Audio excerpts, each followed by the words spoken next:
Hey everybody, this is Ozark Prepper 1, and today let's talk about business. And this is nothing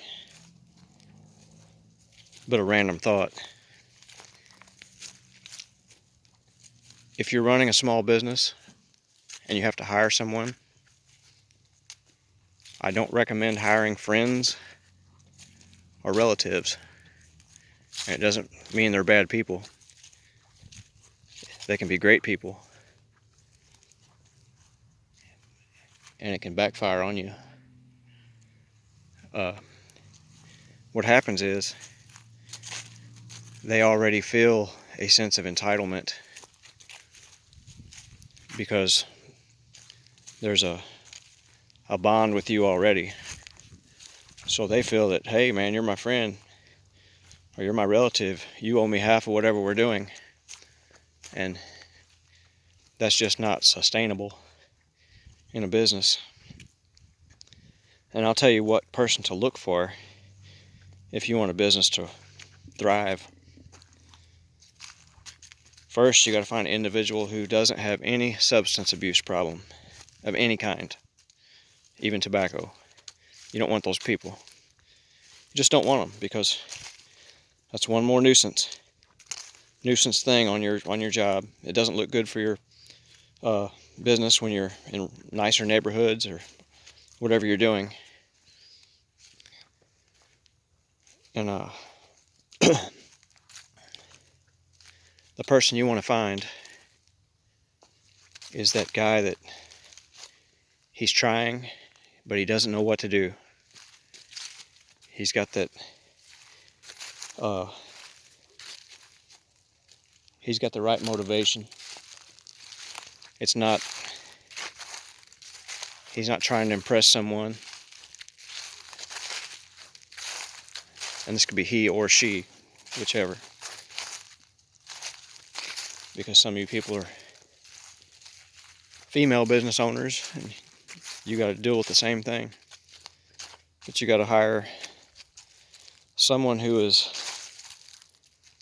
thankful, but they may have been in jobs before, in some kind of career or whatever. I just call them jobs, where people have walked over them when they were trying. I think everybody can relate. They've probably been through that, where you work somewhere and you see the undeserving people get the break.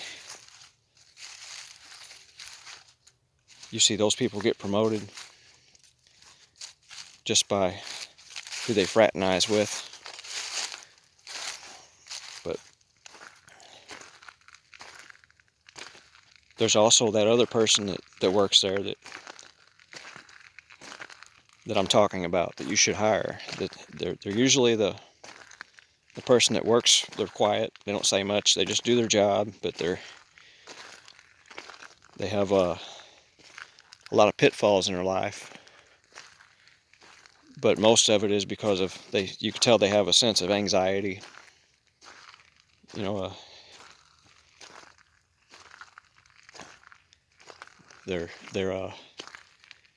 when they work for you, they try to impress you. And, they try to go a little harder than they should, and you can tell they're nervous about it. And the first thing you do with those people is you let them know there's no reason to be nervous around me or anxious, because I'm glad to have you here. Let them know that. And then when you start to train them in whatever field you're in, you don't do it in large steps. You don't train someone to take a big bite of whatever you're doing. You slowly work them up, and if there's a mistake made, it'll be a small mistake, not a big one. And that's less anxiety on that person when you're training them. let's say some people are tree climbers. Well, you don't take a brand new guy and send him to the top of that. You send him about that far up to start with, you know. Or if you're a truck driver, you don't turn them loose in a big rig on their own and say, have fun. Or some kind of a route driver. You don't hand them a map and say, good luck, buddy. You got to take small steps with them. You got to, and most people know this. They'll send somebody with a person like that for a while, maybe a few weeks or whatever it takes to get the hang of it. But the initial thing that happens after that person's in that training, they when they're finally on their own, they're nervous. That's just part of life. And if they're not nervous, that's not the person you want. I mean, confidence is a good thing, but you don't want a person to be overconfident, because that's when a mistake happens.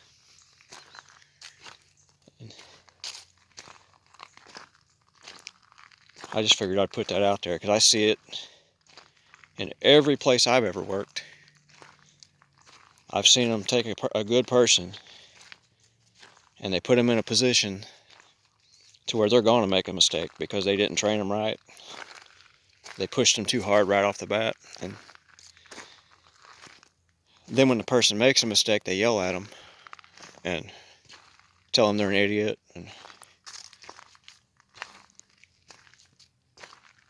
And then all they did was ruin that person for the next employer.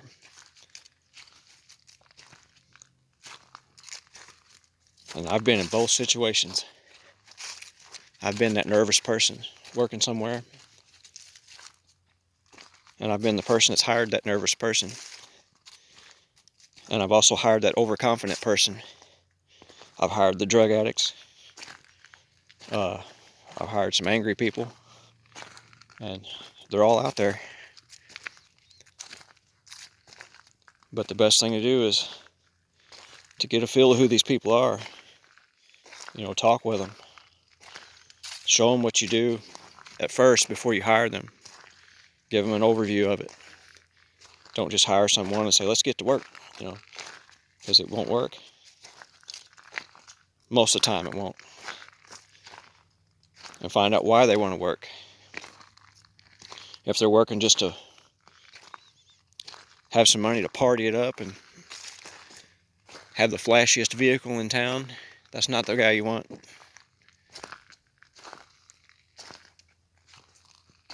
Because don't they say, I don't know what they say. Where your heart lies, you know what I mean. You know, the thing that, anyway, that's just a random thought for this Sunday before we get back to work tomorrow.